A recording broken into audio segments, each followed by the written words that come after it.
In 1908, the Young Turks Revolution freed all political prisoners in the Ottoman Empire, and Abdu'l-Bahá, the eldest son of Bahá'u'lláh, the founder of the Bahá'í faith, his successor and interpreter of his writings, was also freed from imprisonment.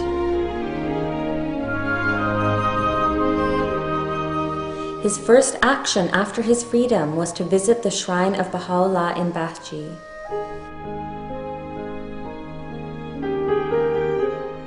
In 1910, with the freedom to leave the country, he embarked on a 3-year journey to Egypt, Europe, and North America, spreading the Bahá'í message. From August to December 1911, Abdu'l-Bahá visited cities in Europe, including London, Bristol, and Paris.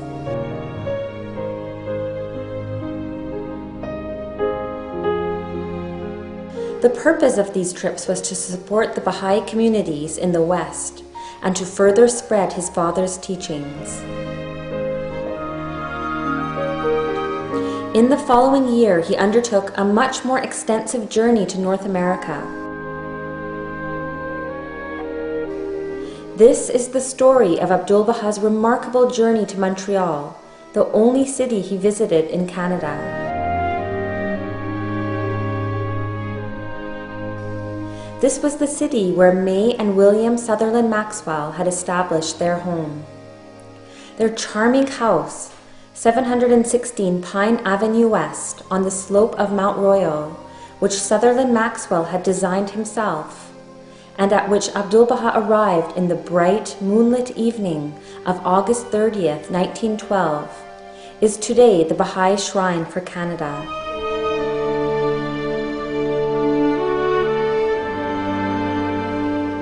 The devoted and selfless services of May Maxwell in Paris and the Canadian soil acted as a strong magnet to draw Abdu'l-Bahá to Montreal, and until his departure on September 9, 1912, he amazed and captivated the Canadian public and press alike. Abdu'l-Bahá caught a train in Boston at 9 a.m. on Friday, August 30th, for Montreal, arriving there at midnight. He was met at the station by William Sutherland Maxwell. Reporters and friends packed the Maxwell's house waiting for him, and Mrs. Maxwell said that invitations and inquiries had been pouring in all day. He remained in Montreal for 10 days, living at the Maxwells, and then, despite their entreaties, moving into the Hotel Windsor.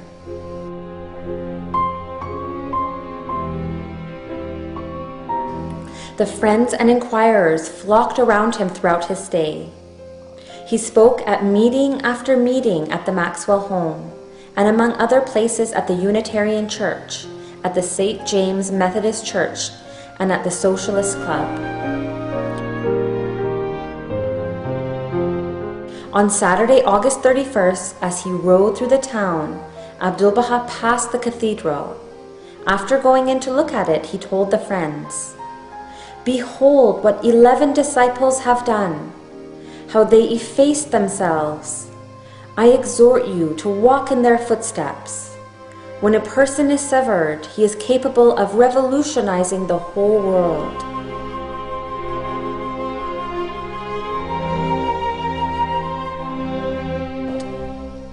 That evening, after Abdu'l-Bahá had granted scores of interviews all day long, another group was waiting for private talks.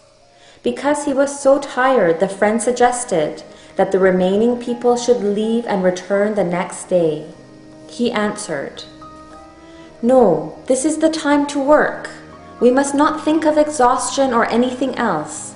Let everyone come to me."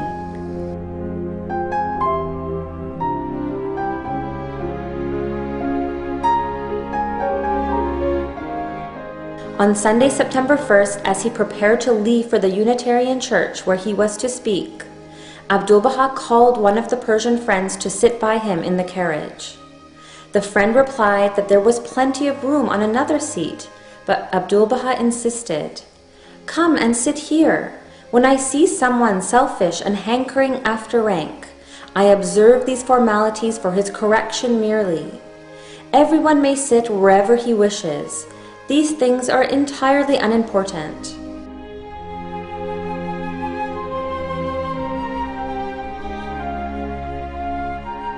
At the breakfast on September 2nd, to which he invited a number of guests, Abdu'l said, "Come, we are in Montreal, Canada, in this home eating Persian pilau, which has been cooked by Mirza Ahmad and which has a taste and tale of its own. To be grateful for the blessings of God in time of want and trouble is important. In the abundance of blessings, everyone can be grateful. It is said that Sultan Mahmud cut a watermelon and gave a portion of it to Lias. Lias ate it and cheerfully and expressed gratitude. When the Sultan ate a little of the same watermelon, he found it bitter. He asked Lias, 'How did you eat such a bitter watermelon and show no sign of dislike?' He answered, 'I had eaten many sweet and palatable things from the hands of the Sultan, and I thought it very unworthy of me to express dislike on eating a little bitter thing today.' He concluded, 'Man who is immersed in the blessings of God should not be grieved if he sees a little trouble. He should not forget the manifold divine bounties that are always pouring on him.'"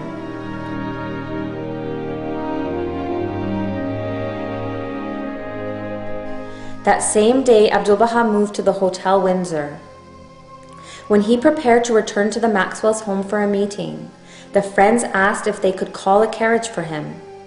Abdu'l took the streetcar, saying, "Oh, it matters little. It saves expenses. There is a difference of $1 in the fare." When he arrived at the Maxwells, he gave £1 to each of the servants.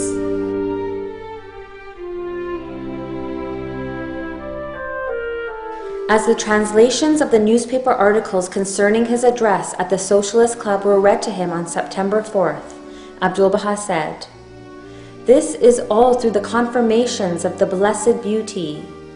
Otherwise, even if the King of Persia had come here, he would not have been able to attract such meetings."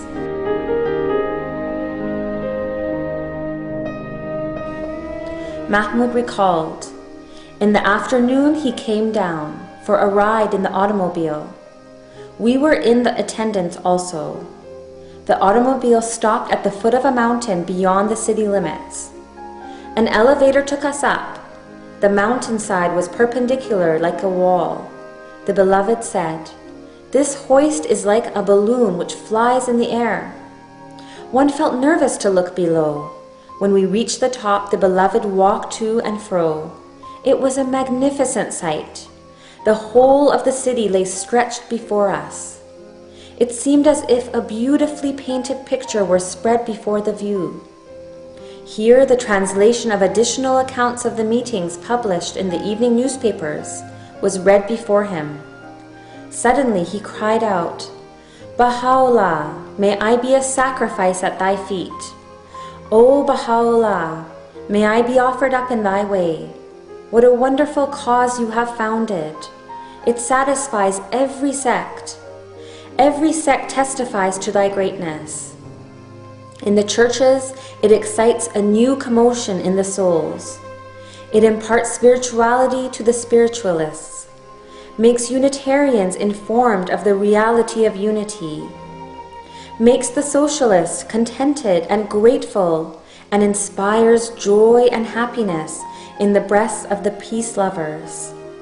There is no sect or denomination which has any cause for sighing. One and all bow spontaneously before your majesty. It is a miracle. It is the greatest force of the world of existence. It is the assistance of the Blessed Beauty. This is the greatest miracle."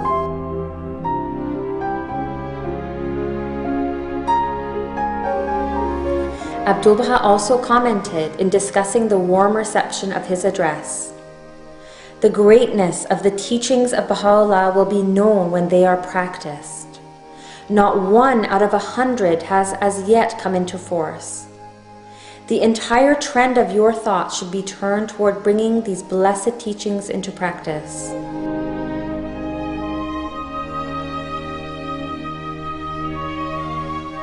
On September 5th, the bishop in Montreal visited Abdu'l to express his pleasure at the meetings being held and his gratitude for the address concerning the purpose of the manifestation of Christ and the other holy manifestations.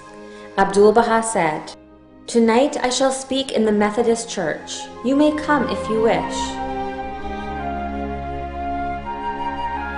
On the evening of September 6, Mrs. Maxwell reminisced with Abdu'l "At the time when I was visiting Akka, I despaired of the blessing of ever-possessing children.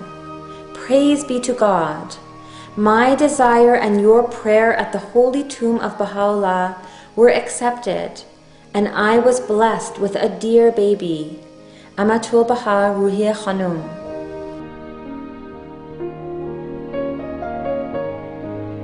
The Toronto Star Weekly wrote of him on September 7th in an article headed, "Abdu'l Baha's Word to Canada."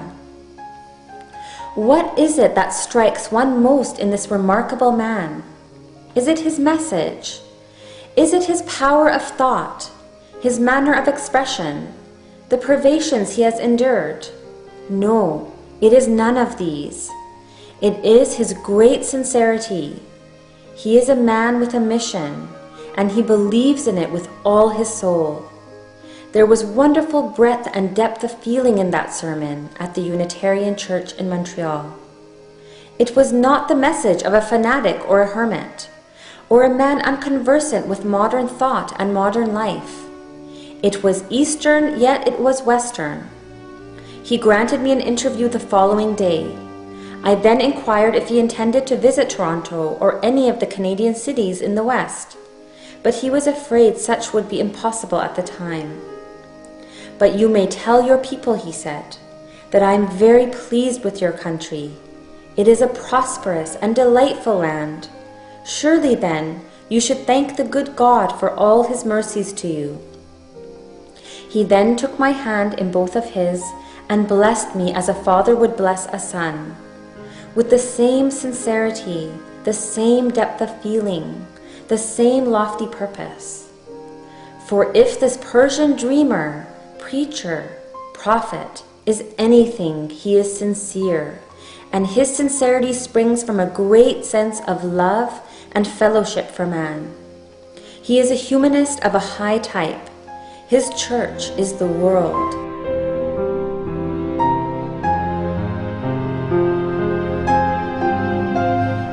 "I cannot succeed," were his parting words, "without your help and the help of everyone who believes in the cause of universal peace and good fellowship among men."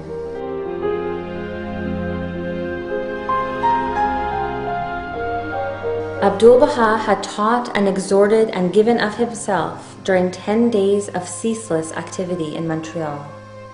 On September 8th, his last full day with the Friends, he said, "I have sown the seed. Now water it. You must educate the souls in divine morals, make them spiritual, and lead them to the oneness of humanity and to universal peace."